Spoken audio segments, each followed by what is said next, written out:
Bonjour à tous, on se retrouve pour le second tutoriel consacré aux formules dans Numbers. Aujourd'hui, nous allons voir les formules si.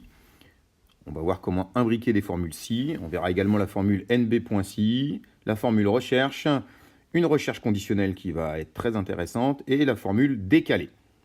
Allez, c'est parti pour ce tutoriel du jour. Alors, la formule si. Bon, allez, très rapidement, regardez la formule, comment c'est écrit, il n'y a pas de complication. Alors, on dit si une expression, on choisit l'expression. Si elle est vraie, eh bien, tu fais ça, c'est tout de suite la condition qui est juste après, ici, le si vrai. Et si elle n'est pas vraie, ben, c'est donc qu'elle est fausse, tu fais autre chose. Donc, on va regarder tout de suite dans l'exemple du petit tableau. Donc, on va aller regarder ici. Eh bien, vous voyez, si je fais une bonne passe, ça coche. Si je décoche, ça fait une croix. Pareil pour la bonne passe ici. Si je fais une mauvaise passe, vous voyez, ça vaut 1 ou ça vaut 3. Donc, on va regarder à l'intérieur.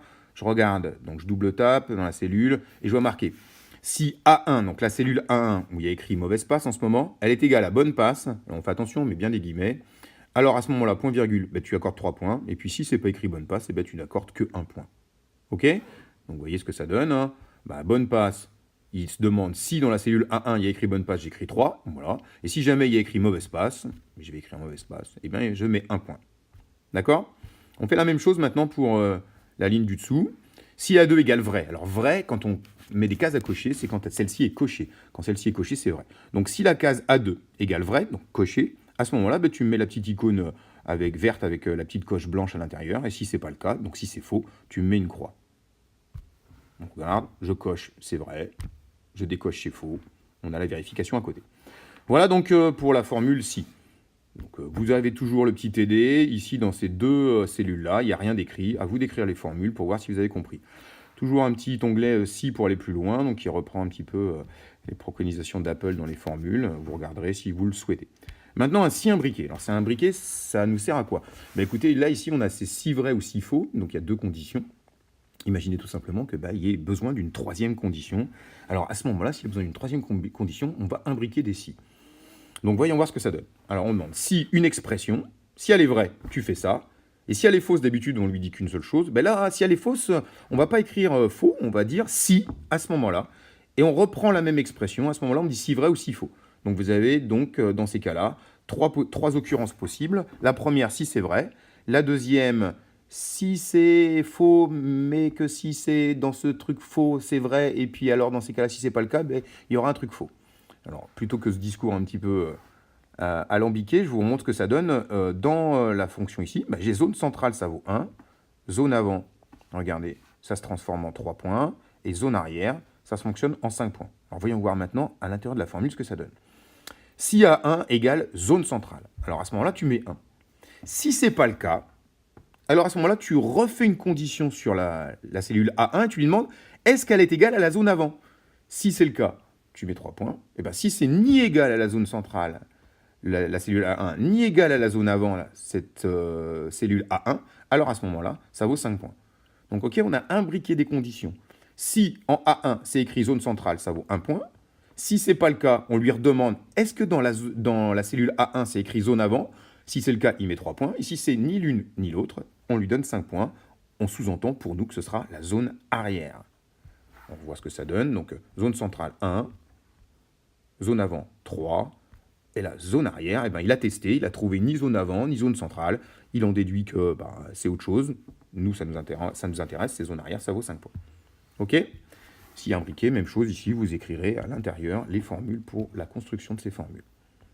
Maintenant, avec cette formule-ci, il y a une formule qu'on appelle nb.si. Alors celle-ci, elle est intéressante pour nous, elle va nous aider à recenser un certain nombre d'actions de manière automatique en ayant mis la bonne formule. Alors, nb.si, ça nous dit quoi?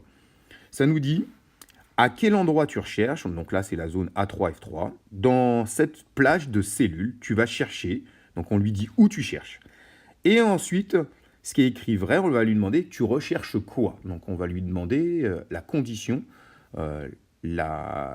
l'occurrence, le texte, les points, ce que l'on cherche. Donc on va voir ce que ça donne tout de suite dans les deux petits tableaux qui sont en dessous. Donc regardez, là j'ai un tableau où j'ai écrit tir cadré, tir non cadré, but. J'écris plusieurs choses, vous pouvez le modifier, on le verra dans le TD ensuite qui est à côté. Et dans le tableau résultat, Je veux qu'à savoir le nombre de buts qu'il y aura dans le tableau qui se trouve ici, le nombre de tirs cadrés qu'il y a dans le tableau qui se trouve ici, et le nombre de tirs non cadrés qu'il y a dans ce tableau qui se trouve ici. Alors, on regarde la formule pour but. J'écris NBC. Tu vas dans le tableau qui s'appelle fonction NB.si et tu me sélectionnes les cellules A1, B4. Alors, regardez, si jamais je ne les prenais pas, on va regarder comment on fait. Je prends la première cellule, je sélectionne l'intégralité, voilà, ok. Et en plus, moi, là, j'ai marqué conserver le rang, conserver la colonne, conserver le rang, conserver la colonne, pour pouvoir étendre la formule tout à l'heure dans le tableau résultat. Donc, je lui demande, dans le tableau qui se trouve à ma gauche, là, qui est sélectionné en orange, combien de fois tu rencontres ce qui est écrit but? Donc, écrit entre guillemets, marqué but. Alors, on fait bien attention à écrire de la même manière. On respecte la casse, les majuscules, les accents, les espaces, etc. Eh bien, tout simplement, lui, quand il fait la formule, il nous dit qu'il y en a deux. D'accord? On regarde, il y en a un là et un là. Pareil pour tir cadré, on regarde comment c'est écrit dedans. Eh bien, toujours NB.si, dans le tableau qui se trouve ici à ma gauche, cette fois-ci en bleu, combien il y a de tirs cadrés? On écrit tir cadré, on a 3. Tir non cadré, la même chose. Si jamais j'avais écrit quelque chose qui n'existe pas dans la cellule à côté, je ne vais même pas écrire quelque chose, je vais juste me mettre là, je vais écrire la fonction NB.si, je vais donc dans les formules, dans les formules ici, je fais NB point, ça apparaît là-haut, NB.si, je fais le tableau de test, c'est celui-là, et je lui dis la condition, écoute, tiens, cherche-moi combien de fois il y a écrit test. 0, parce que ça n'existe pas dans le tableau. Ok? C'est assez simple hein, comme manière de fonctionner. Toujours pareil, le petit TD NB.si, vous ferez les formules, et NB.si pour aller plus loin, avec des exemples dans les tableaux qui sont là. Et on peut aller plus loin sur d'autres choses, les formules NB, NBval, NB.vid, NB.6. Maintenant, la fonction recherche. Alors, c'est intéressant la fonction recherche, notamment quand on a une performance et qu'on veut avoir une note par rapport à un barème. Alors, la fonction recherche, elle s'écrit de cette façon. Recherche, tu recherches quoi? C'est ce qui est écrit en premier, là, ici, dans rechercher. Tu recherches quoi? Tu le recherches où? Et la cible correspondante, c'est la colonne qui se trouve à côté. C'est-à-dire que si j'ai une cellule A1, tu recherches dans cette colonne et la cellule A1, eh bien, tu vas regarder ce qui se trouve en B2 pour donner le résultat, la correspondance de la performance et de la note qui vont être associées. D'accord? Donc, je recherche quoi? Je recherche où? Et ça renvoie quelle valeur, quel résultat, dans quelle colonne. Donc, on regarde un petit peu ce que ça donne ici. Donc, j'ai hauteur réussie, les notes. Alors, la hauteur réussie, c'est vous qui allez mettre la hauteur réussie. Donc, imaginons qu'il a réussi 80 cm. La note, ça fait 6. Alors, comment il va rechercher dans le tableau? Regardez, là, il y a 80 et en face, ça fait 6. OK? Si jamais je devais mettre autre chose, 110, 110, c'est là. Il y a 12 en face. Il me trouve 12. Alors, comment ça marche à l'intérieur de la formule? On regarde. Tu recherches B1. Donc, la hauteur qui a été réussie, franchie, ici 110. Tu le recherches dans la colonne A du tableau marqué barème. Donc, tu cherches dans barème. Pourquoi j'ai même marqué AB? Tu recherches dans... normalement, je pense que ça doit suffire. Si je mets, tu recherches dans barème A. Et tu renvoies dans le barème B. Donc, tu recherches dans la colonne A la performance 110 et tu lui attribues les points de la colonne B qui est attenante. Voilà, 110, ça nous donne 12. Si je vais chercher autre chose, 150, regardez, ça va me chercher en bas 20. D'accord? 75, ça me fait 5. Donc, tu recherches quoi? Tu recherches où? Et tu lui fais correspondre quelle valeur de résultat dans une colonne attenante. Ok, voici la recherche. Alors maintenant, le TD, toujours pareil, vous pourrez dans la case rouge mettre les formules. Recherche pour aller plus loin, toujours pareil, il y a des recherches verticales, équivalentes. On verra ça à un autre moment, notamment pour ce qui est équive. Recherche conditionnelle. Imaginez là, ce qu'on vient de faire juste précédemment, c'est un barème qui est mixte. Mais nous, on aimerait bien avoir le barème et la note en fonction du sexe. Si les filles, elles font une performance, ça n'a pas le même rendu dans le barème que pour les garçons. Alors, il y a une recherche qui va nous permettre de faire ça. C'est la recherche conditionnelle. On va mixer un si avec une recherche. Alors, voyons voir un petit peu ça. Ça peut peut-être paraître ardu en se disant il y a beaucoup de choses décrites, mais vous allez voir, c'est assez simple. Donc, si la cellule A2, ici, est égale à une fille, donc c'est la condition qu'on note. Donc, si c'est ça, rappelez-vous, si c'est ça, et que c'est juste, c'est vrai, donc tu vas me faire ce qui est immédiatement derrière. Donc si c'est une fille, tu vas me rechercher une cellule. Ici, c'est la somme première et meilleure hauteur, donc là, le 255. Tu vas me le rechercher ça. À quel endroit? Ben, dans note A, c'est dans le barème qui se trouve à gauche. Et puis, tu renvoies note C. C'est ce qu'on a fait ça tout à l'heure. Hein. C'est exactement la même chose. On fait la recherche pour les filles, ce qui se trouve en haut dans la première ligne. On fait la recherche pour les garçons. Si A2 n'est pas une fille, c'est donc c'est un garçon, donc c'est en dessous. Et puis, en faisant le cumul des deux, on a la réponse de la recherche en fonction de fille ou garçon. Alors voyons voir ce que ça donne. Donc ici, je mets la performance que je veux, hein. Je mets 230. Le sexe en dessous, je mets garçon ou fille. Alors on va regarder d'abord si c'est une fille. Et on va regarder la note à ce moment-là. Donc regardez, 230 chez les filles, 230, ça nous ramène un barème de 8 points. Ok, alors c'est un barème sur 8, hein, vous inquiétez pas. Donc ça nous ramène 8 points. Maintenant, regardons ce qui est écrit ici.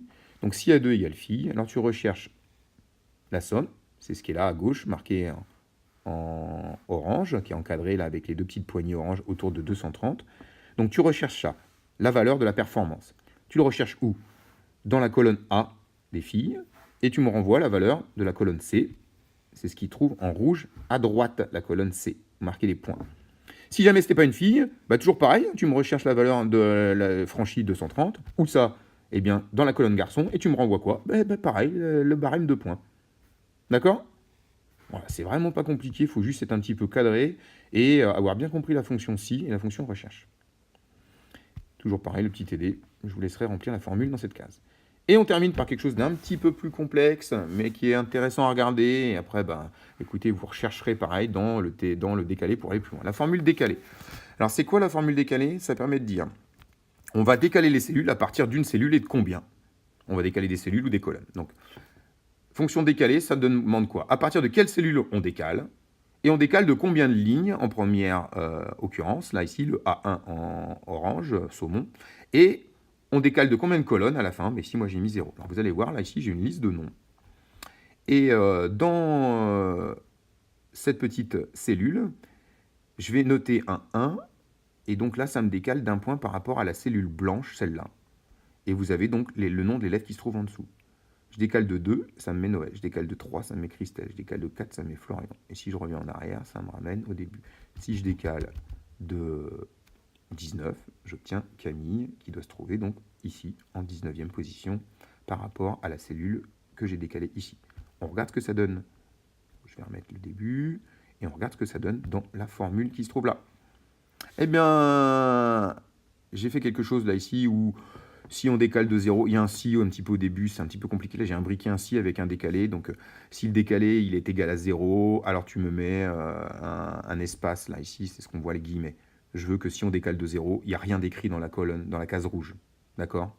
Alors, regardez, je vais peut-être le supprimer juste pour que vous vous rendiez compte que de la case décalée. Je vais couper, je vais effacer tout ça. Si ça vous paraît un peu complexe dès le début, et je fais juste coller. Donc, voilà. Regardez ce qui se passe. Si jamais il y avait un 0, ça me met un 0, parce qu'il ne peut pas décaler à ce moment-là. C'est pour ça que je voulais enlever ce 0. Donc voilà, on regarde. On décale à partir de la cellule A3. D'accord? C'est la cellule qui se trouve en dessous, celle-là. Donc on regarde. Cellule A3, celle qui est surlignée en bleu. Et on décale de combien? Eh bien, on lui demande la valeur A1. Et bien là-haut, on sert pas d'un menu déroulement, mais des flèches de défilement pour lui dire de combien. Donc ça, c'est les lignes. Et on décale de colonne, de 0. Je ne veux pas que ça décale de colonne. D'accord? Et on se retrouve donc maintenant avec, quand je décale de 1, ça me descend à partir d'ici, un cran, et c'est Favia. Si je décale de 2, ça me descend à partir d'ici, et c'est Noël. Ok? Allez, je refais un petit annulé pour me remettre la formule comme il fallait au début. Normalement, je devrais retrouver tout ça. Oups là. Voilà, décalé. Donc voilà, la formule décalée, vous avez le TD qui est ici à reproduire là, et décalé pour aller plus loin, vous avez des informations ici à ce moment-là. Donc c'est intéressant cette formule décalée, vous verrez à des moments pour pouvoir choisir un nom en fonction de son rang.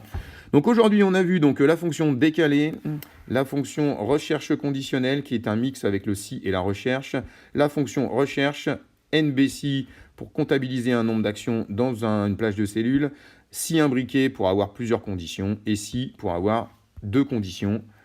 J'espère que ce tutoriel vous a plu. Le prochain sera consacré à des formules un petit peu plus complexes, mais dont vous aurez sans aucun doute l'utilité. À très bientôt. Ciao!